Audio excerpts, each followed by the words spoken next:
Hi everybody, John Graden here, and I am excited to present to you the first of many strategic sessions. We have three parts to this particular session. At first we start with how are you teaching sparring? We'll come back to that in just a moment. Then we go into the owner's mindset, which is so critically important. And today we're going to get some clarity on reality. And finally, back to school marketing, and I'm going to show you how to get local companies to pay you to help local schools. Let's get started with how are you teaching sparring. Here we have a sparring class, and I'm sure this is a good school. I actually like the kids' technical skills, but what I don't particularly see is any skill in sparring. Now understand we're dealing with black belts here. You can see that around their waist. And this is what we're seeing through a lot of schools here. Sparring is more about allowing the students to throw whatever they want at their opponent in hopes it hits, and then waiting for the opponent to do the same back to them. So it's not really beneficial towards building defense, building reaction times, understanding the certain angles where you can rob somebody of the power of their punch just by positioning. All this happens with real sparring, not with just throwing techniques out there and hoping they hit. So first, I'm going to show about a 1-minute clip, and I want you to either physically make notes or mentally make notes about what you're seeing and what you think about it. What would be your things that you think look good, what you think. I want you to, essentially I want you to evaluate this as though you were going to teach the teachers how to teach sparring. What can they do to improve this, and what are they doing well? So again, we're not trying to embarrass anybody. We're not trying to single anyone out. So that's the goal. Watch it, make those notes, and then I'll come back with my observations and we'll compare the two. Here we go.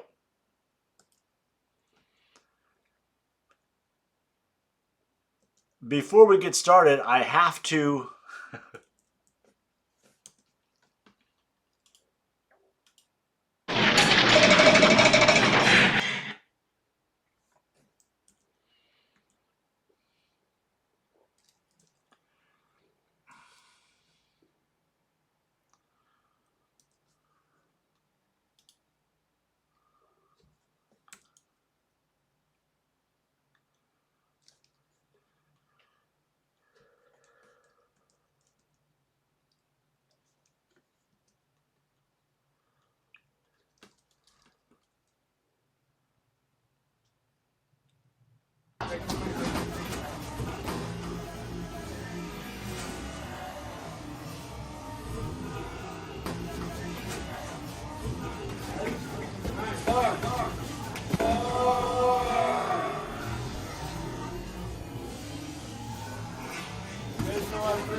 First, I want you to watch this 1-minute clip of these kids sparring. Now, they're black belts, so keep that in mind. And mentally or physically make notes about if you were hired to evaluate the sparring in this school and how it's being taught, and how it's being coached, and how it's being executed, what would your suggestions be? And then we'll watch the video again and I'll share with you my thoughts. Here we go.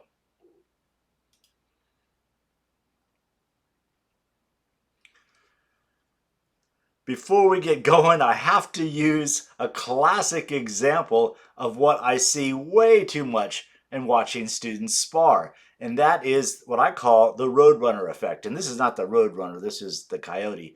But the whole idea is the same, and that is they run in one spot before they actually move forward. And we see so often students walk in, hands down, across the line, into the firing zone without throwing any technique or doing anything to prevent getting hit on the way in. And that is just like this. Here we go. That was it. This is it. That's the Roadrunner. Step in, block with the stomach. And then we look at that. Whoa! And here we go. There it was. That was the Roadrunner technique. Runs in and blocks with his chest. Whoa, that is what you call a fighting position. This guy on the right, is he in balance? Is he in a good position to fire, retreat, change alignment, move in, move out, anything? I don't think so, but he may be doing kata, so he's probably kicking an imaginary opponent behind him. And we look at the other black belt, the guy in red. So we have red and black. And red has got his arms high, he's kicking, and I don't think he has any idea what he's doing. There's the block. What was that? Is an exhibition? So he's got an extended punch to the chest. I mean, okay, that's a punch to the chest, but he's way off balance. And as I mentioned before, he continues to get more off balance. And here we go, spinning hook kick. Beautiful kick, right? Why is that a beautiful kick? Because the guy in the red helmet is doing an X block low, straight from kata.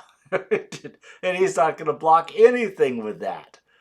So there it is. You see the X block? Holy cow. Out of position, hands down, watching this guy spin, and kata kicks in.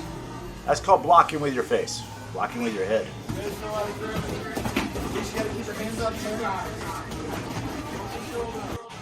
The guy throws a kind of a jump kick, and his counter is a front leg round kick, sort of. Notice that the guy in red, when an attack is coming, he leans forward and his arms reach out. How much time has he spent doing kata in every class? How much time has he spent doing traditional blocks in every class? That stuff does not translate, folks. Again, we're going back to that reality. Clarity through reality. There he is again. Watch again. He leans forward and drops his hands. Right there. That's no defense. There's no sense of defense. In power kickboxing, we have these 10 blocks that really cover everything. What was that? Why was that? Is his other hand up by his head?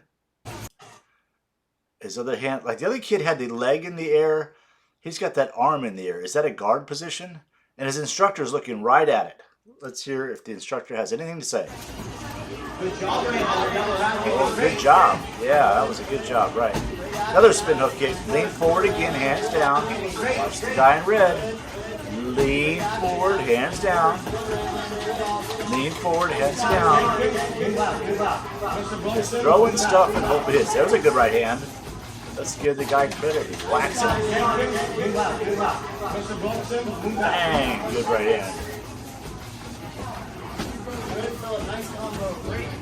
Yeah, nice combo. Let's see that combo. You see a combo? Oh. Okay.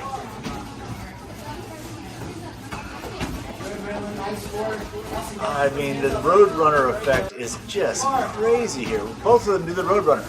There's the Roadrunner, and there's the Roadrunner. They're linear. Notice they're on the, see the line right under their feet? They just stay on that line. It's like they're fencing. No lateral motion.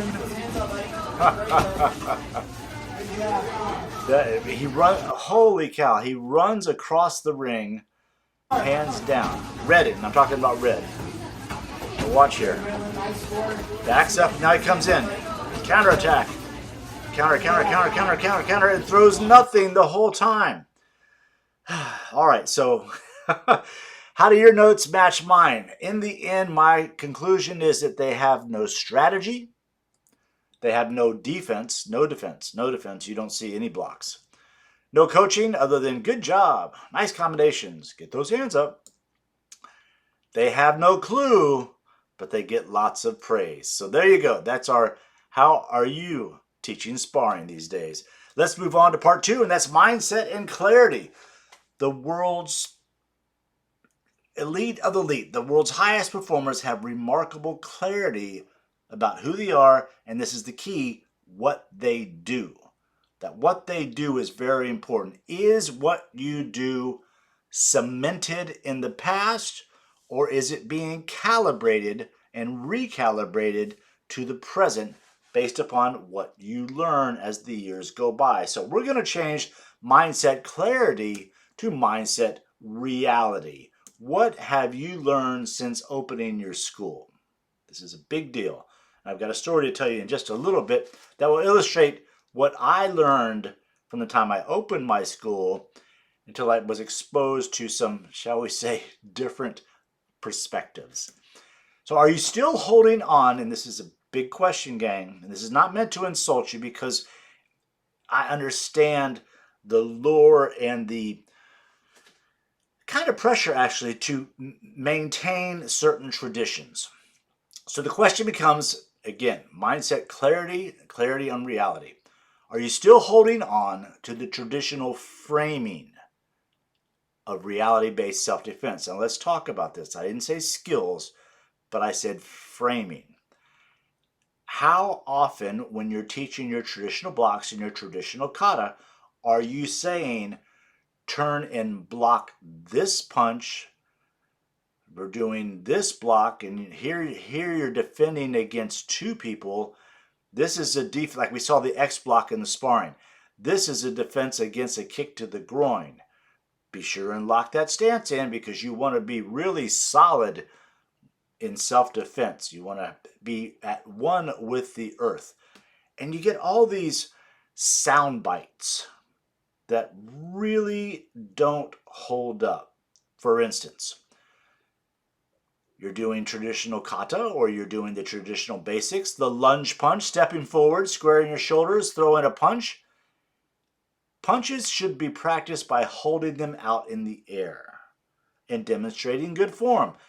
We've all been taught that. I taught that for years. I firmly believed it. Aim to the center of the body. Extend those first two knuckles. Square your shoulders. Lock your back leg. I was in a school recently, and they were teaching to lock your back leg in forward stance or front stance so much that someone could stand on your back leg and it wouldn't bend. What they didn't say was why. Well, how does that make any sense in self-defense or sparring or fighting or anything like that? So the contrast between the traditional framing of self-defense and reality-based self-defense are just universes apart. So number 2, kata teaches you how to fight multiple opponents. Is that the framework that you're teaching kata in? Do you believe that the time spent on kata teaches people how to fight multiple opponents? Now, I have more kata trophies than I do fighting trophies. I loved kata. I love the coordination that it built. I love the bilateral coordination. What you do on the right side, you do on the left side. So it's a very healthy way to train, just like ballet is I took ballet as well. Dance, stage dance, West Side Story dances, that kind of stuff. They're fighting multiple opponents, but it's all a dance. And that really, again, we're going back to this idea. Are you still holding on to the traditional framing? This is 2023, at least when I'm making this video. We've learned so much.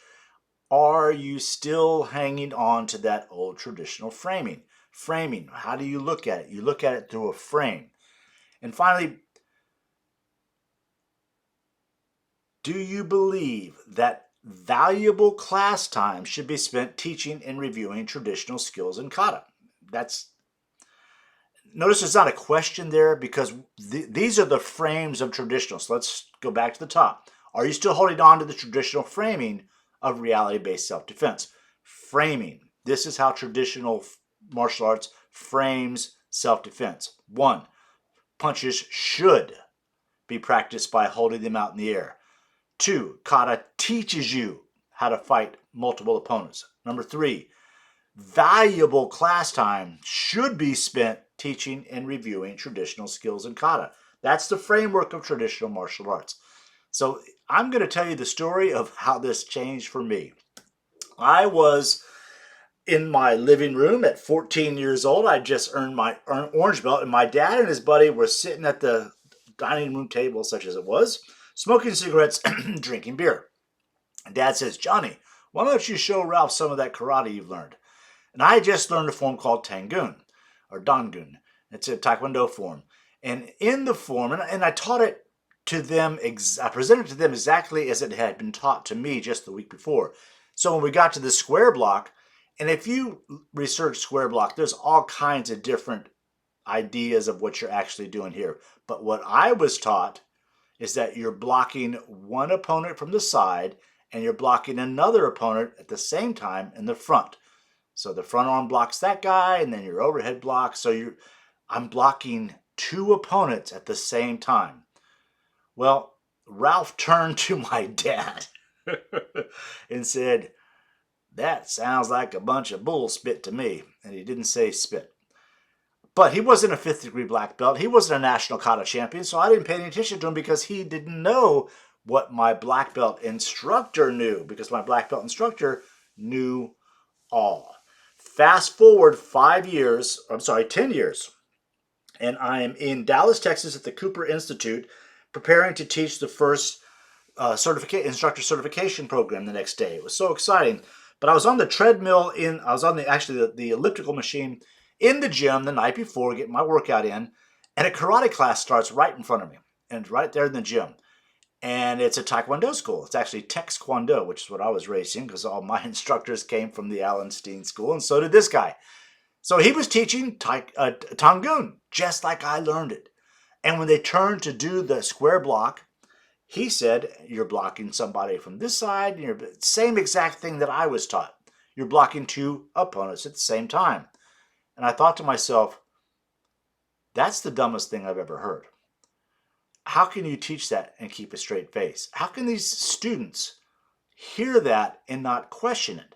That's because the black belt represents an authority, and when that black belt steps into the class, the students enter into a submissive mindset to what the, quote, master says must be true, which is so damaging to the growth of martial arts, and MMA has really demonstrated that. So again, going from the mindset of clarity and then the mindset of reality. So kata is great for coordination. Kata is great for bilateral. Kata is great for getting a full body workout. I get all that. I understand all that. But in terms of actually being practical, it only works when it's rehearsed and one guy attacks at a time and they miss their punches purposely and they're going, a tenth of regular speed and they hold punches out. So take a look at this. I mean, how can you do this and think that this has any value? Hold the punch out, hold the hand to the hip, make one predictable rehearse, like that's going to happen. And they all buy into it. It's just amazing. Maybe this guy should have taken that kata lesson. Beating him so badly that he had blood all over his face. There was a guy on the Square floor, block. there was 6 guys just beating on the dude. X block. Oh, there you go. Rising block. These guys are kicking you. He should have done more kata. So, I want you to get clarity on what you've learned, the evidence surrounding what you're teaching now, and how to apply that to improve your students' experience. In step one, really, you have to escape the smoke and mirrors. This is just, to me, represents so much of the martial arts. All these big guys are surrounding the master, who's 5'5", maybe 120 pounds. I think most of these guys, if they just grabbed him, headbutted him, and threw him to the ground, he wouldn't be able to defend himself. But they all dutifully kneeling to this guy, all because of the smoke and mirrors that Asia's always had over the West. So I escaped this when I was on that treadmill. I never taught a traditional class again after seeing what I saw in the gym, because I didn't want this to happen. This guy is a big purple belt, and he is being taught how to punch the heavy bag with the punches that he has been taught. And notice the kid just nods. He fully accepts whatever the instructor is saying. And some might say he's blindly accepting, but I wouldn't say that. So what do you see? This is really why Empowered Kickboxing works so well. Hand back to the hip. Yeah. That's a 1-2, all right. Cocks the punch, pushes the punch, pulls it back to his hip. God help this kid if he ever has to defend himself. This is what happens when you try and apply traditional punching. You've got to make a decision. Are we doing traditional punching or are we doing realistic snapping, pull the hand back to the face punching? Because the time spent doing this is really dangerous. Time wasted. Okay, so now part 3, enrolling more students. Here we go. Fasten your seatbelts because this is going to be a little different. Right now we are in July as I'm recording this, so we're preparing for our back-to-school marketing. And one angle for back-to-school marketing that I don't hear about is sponsorship. And we're going to dive into how to get local businesses to help pay for your events and your fundraising efforts. Here's the reality. Teachers spend an average of $750 out of pocket on classroom supplies. I have no way of researching that to make sure it's actually accurate, but if you do that kind of search on Google, the numbers are pretty close to that. So that's big, that's important. So what we want to do, and it's partially altruistic and partially good for our school, is we want to create relationships. We want to create relationships with the local schools so that we can, in a sense, calibrate our school with their school so that they work together and we get exposure to the families of that school, which will create massive amounts of new students for us. And this works. There's no question about it. But it takes some effort. And you have to understand that schools are very cautious. Businesses are very cautious. So you've got to really make a good impression and make sure that the focus of your presentations are on what the school will get out of it. In this case, we want to raise money for classroom supplies or get donations for classroom supplies. For instance, getting Office Depot to donate $500 worth of classroom supplies in exchange for getting the credit and getting exposure to the families at that school and the families in your school. So there is a real symbiotic relationship between the efforts of you creating donations of money and or supplies for the school and also the local businesses. So if you take the lead, a lot of times they will follow and they'll support you through it. So let's walk through this process. What we want to do is to collect and donate supplies to schools. That's one option. We kind of have two options here, and we could actually blend them together so they don't have to be separate. One is to collect and donate supplies to school. Two is to raise money for school. Two is to raise money for schools so that they can make the purchases themselves however they see fit. So let's get started with fundraising events. A fundraising event is designed. So here are some sample fundraising events. Number one, raise funds for school supplies. That's, you talk to your student body, you reach out to your network, and you get people to make donations, etc. Next, raise funds for the Parent-Teacher Association or the Parent-Teacher Organization. Same thing, basically. You're presenting them with a check. And then Spirit Night. Spirit Night is basically a generic term for any event that's designed to raise funds or awareness for the school. So you'll see references to Spirit Night. Spirit Night can be pretty much anything you want it to be. So how do we get this started? First, we use our school network to establish a relationship with the local schools. And when I say your school network, I mean your martial arts school. You have a lot of families, I hope. Your families have a lot of connections that probably have a number of school teachers, school officials in that network. So you want to get the word out that you are you want to get the word out that you are looking to help these schools and you're looking for people that can help you do the best job at it, who can help you get that done. And you also want to use your network to find sponsors and the people who work with them. And we're going to dive into sponsorship big time right here. This works. It works really well, and I'll tell you some stories about what I've done with it. Here we go.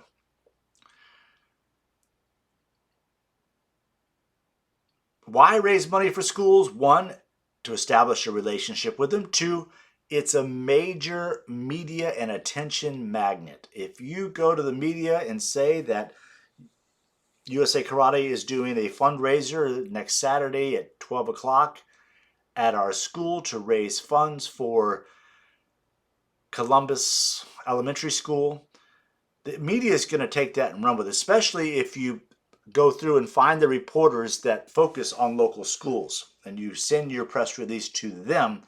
They will give you that exposure. That's really important. And what you want from that exposure is to take a screenshot of the article, put it into a file, and also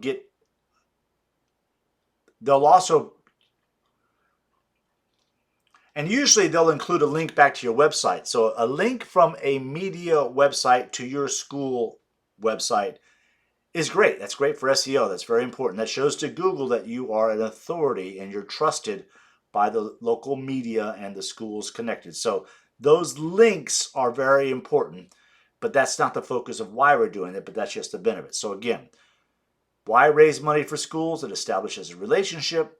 It's a major media magnet. And frankly, it's the right thing to do. It really is. What we teach in the martial arts school spilling over into the public schools is, in most cases, a really good thing, and that's something we want to promote. Schools need supplies. So here are two ways to raise money for schools. Schools obviously need supplies, so you can offer to collect and donate supplies. You just tell your students and their families, look, we're in our back to school mode right now. We're looking for pencils, notebooks, all kinds of that stuff. And then make a big pile in the corner of the school where you're visibly building this stash of supplies that you can donate to the school. That's one way to do it. It's simple, and you can actually do that in conjunction with virtually any other strategy. Another way to do this is you can offer to teach self-defense seminars for the kids and teachers. This is pretty interesting, and we're going to explore this in depth here in just a moment.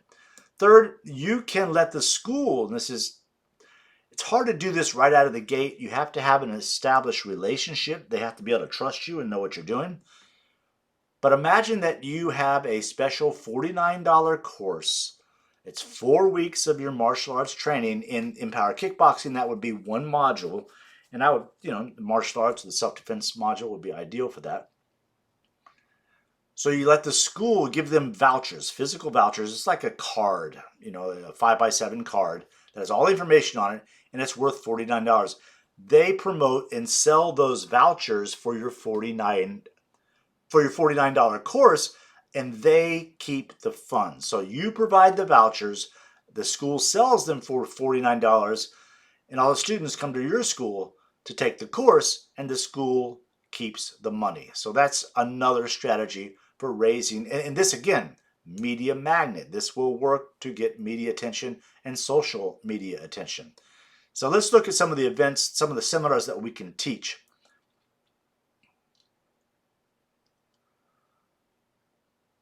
So that's one strategy when you're more established. Some of the events that you can teach,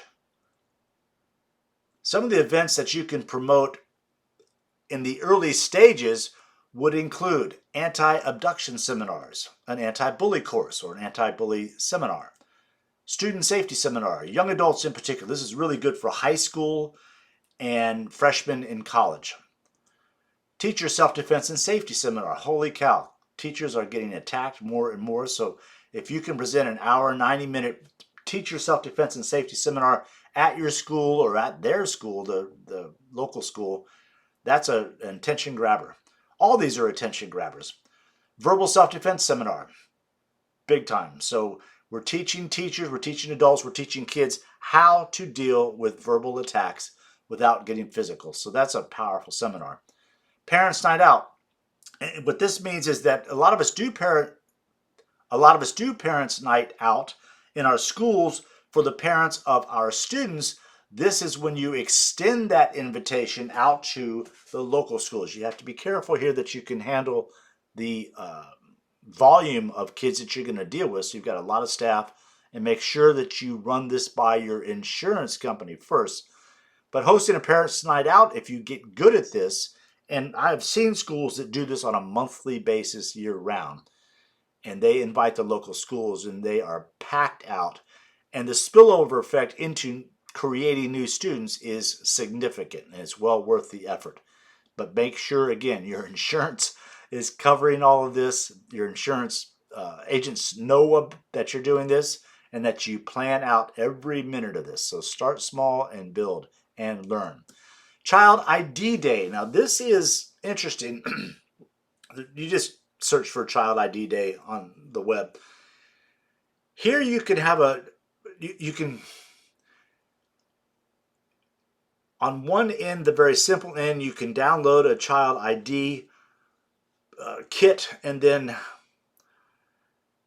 the simple way to do this is to download a Child ID kit and then have the kids from your students, and then have the students from your school register with the ID Day. So you designate Saturday, August 25th as Child ID Day, and you invite all the kids to come in and use the tools to get their ID all fixed up. So it's everything from the social security number, their age, their weight, their description, their photo, their address, their phone number, all that kind of good stuff.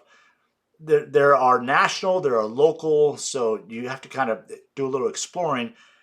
The next step here is that you could invite the local police, a police officer, to come out and help manage the program. Typically, most law enforcement agencies have a Child ID program, and it's really easier just to tap into that than to do your own.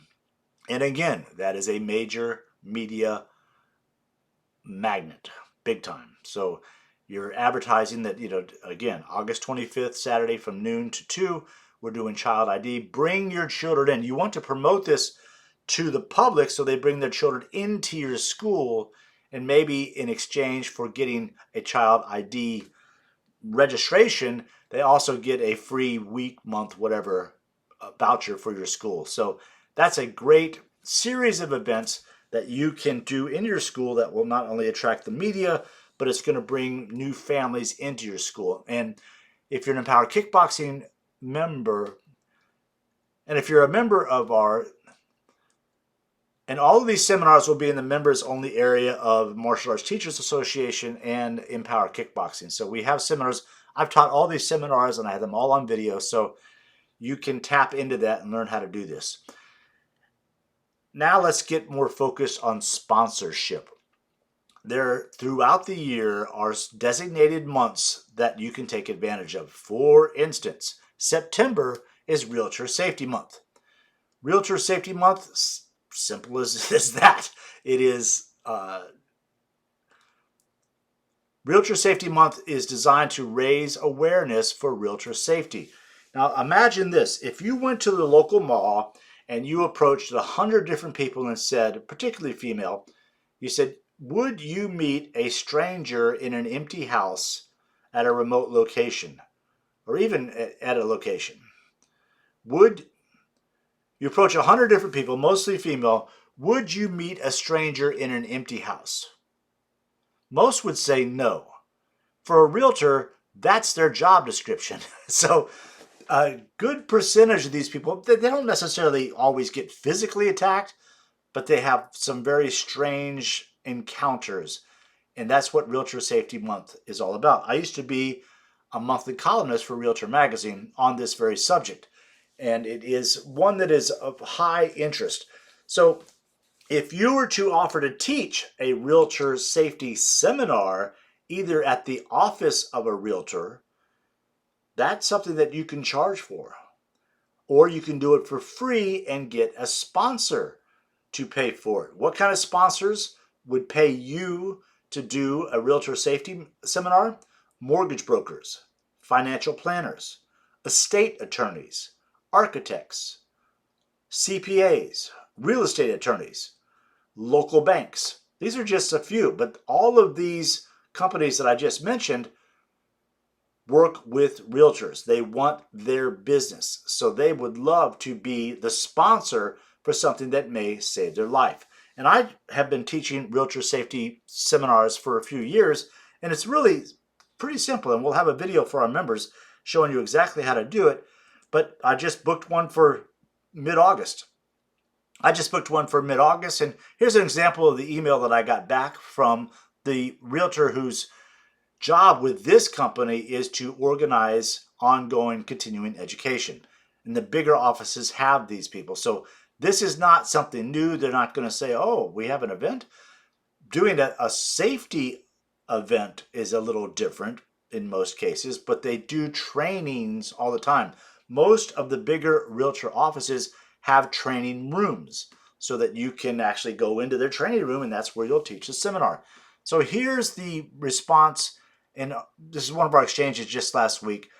And I really do love the timing of this event since it's right before Realtor Safety Month. And don't tell them, but the agents are all going to get personal alarms as gifts from our team. And I always mention as part of the deal, it's a $795 seminar, is that I'm looking also for 5-star reviews. So what's the response? Of course, we will blow up your reviews. I love that. This is great. They typically have lots of enthusiasm for this kind of seminar. And you can charge for it, or as I mentioned before, you could get a sponsor to pay for it so that you're not the one asking for the check. You've already got a sponsor. The sponsor will pay you, and you just have to give the sponsor all kinds of exposure when you're presenting and when you're promoting the event, in your media releases, and when you're presenting the event. So you have to give the sponsor tons of love. September is also National Campus Safety Awareness Month, and I've been teaching safety awareness seminars on college campuses. Wow, the first one I did was actually in Times Square. One thing you have to be aware of in dealing with colleges is that the woke culture is real. You got to be very careful with these kids because they have been influenced. They certainly don't have enough life experience to come to these conclusions, but they will tell you that they seem to know better. So for instance, if you say, Sally was going to meet somebody. I was in Houston doing one of these gigs, and I explained to the class that, in the news just this past week, Melvin Grant was sentenced to life in prison for the murder of Sally Smith. And the story is that Sally Smith had arranged to meet somebody off of TikTok at a local bar. And she was a student. She was a freshman at the local college. So she showed up. I'm sorry, a junior because she was over 18. She showed up, had a drink. The guy never showed up. However, another guy in the bar noticed her sitting there alone. He strikes up a conversation with her, buys her a drink, they laugh, they get to know each other, and the next image is of them leaving the bar at 2 a.m. The next video they have of this event is at 4:30 a.m. when the guy goes into Walmart to buy a shovel and big trash bags. He had taken her to the woods, raped her, chopped her up, and tried to burn the body. And it didn't burn, so he was going to get trash bags in order to bury the evidence. And I said to the audience, there are a number of decision points that brought her to this decision. There were a number of decision points that made there were a number of decision points that resulted in this tragic outcome. So I went down the getting drunk by yourself and then leaving with a stranger and that kind of stuff. Those are high risk decisions. When I finished the seminar, I was in the exhibition hall, kind of tearing down my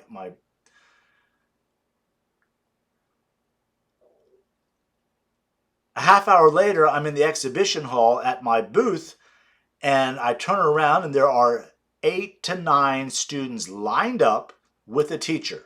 And one of the students says, I can go to any effing bar that I want to and get as drunk as I want and leave with any stranger that I want. They were accusing me of victim shaming. And I said, I know you can. You can also stuff $100 bills in your bra, take your shirt off, and walk down Houston's most dangerous street at 1 in the morning. Nobody's stopping you from doing that either. It's just a stupid decision. She effed me off, turned, and stormed out. And a couple of the other students piped in with the whole victim shaming thing. At the end, the teacher who stood there witnessing all this simply said, thank you for your time, and walked out. It's unbelievable. So that's a warning about college safety awareness programs. However, every year there's a men's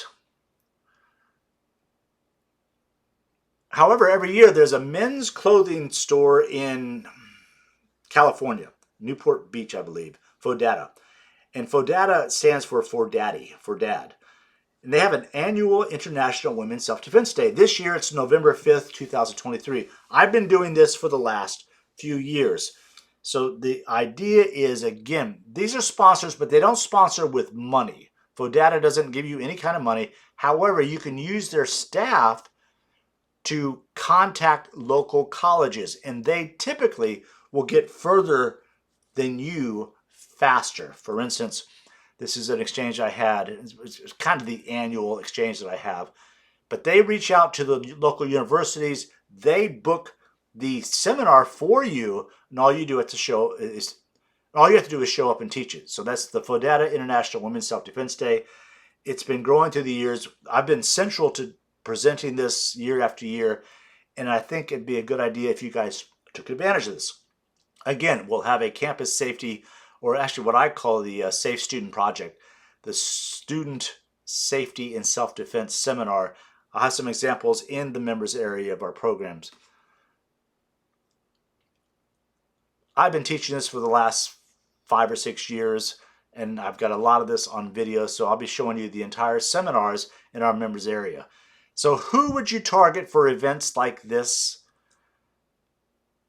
Here are some of the best local sponsors that you can get. Home security companies.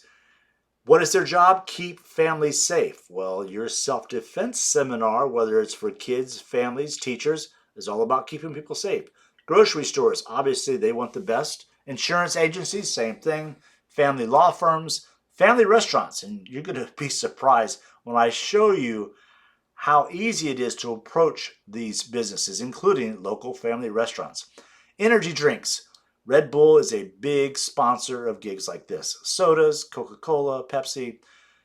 Clothing, man, that's a big deal with teens. So you're looking not just for, you're looking for clothing stores or clothing organizations. You're looking for clothing that appeals to whatever target market you're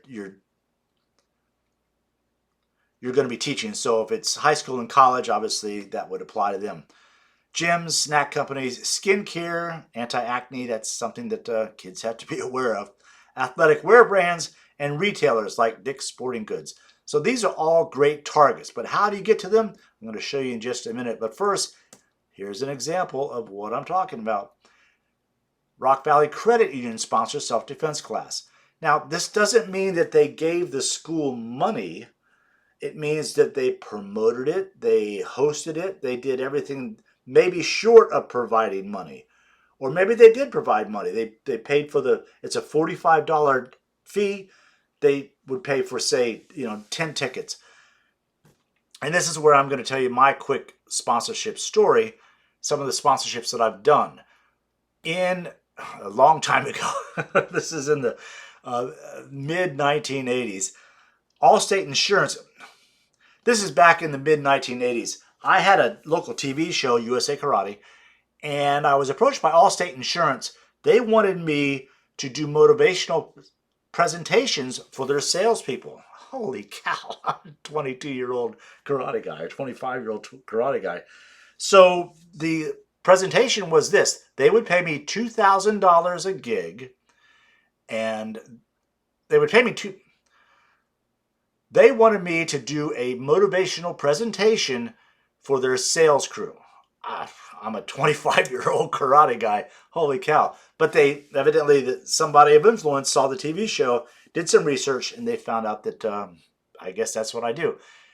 So the gig was $2,000 for the presentation, and it was done in downtown St. Pete, so I didn't have to leave. But they put me up at the Hilton. I'd never been in a hotel that was that nice.